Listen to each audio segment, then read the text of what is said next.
श्री परमात्मने नमः। हरये नमः।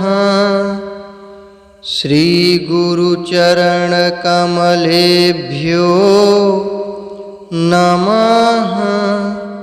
श्रीमद्भगवद्गीता अथ द्वितीयोऽध्यायः। श्लोक 59।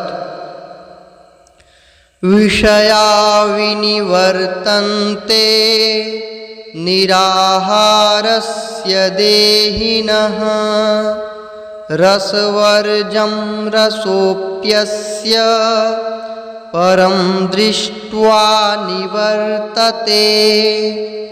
विषया विनिवर्तन्ते निराहारस्य देहिनः रसवर्जं रसोऽप्यस्य परं दृष्ट्वा निवर्तते।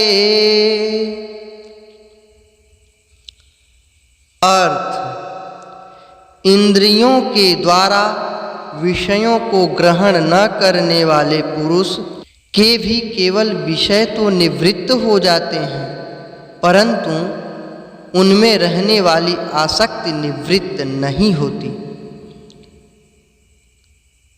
इस स्थित प्रज्ञ पुरुष की तो आसक्ति भी परमात्मा का साक्षात्कार करके निवृत्त हो जाती है।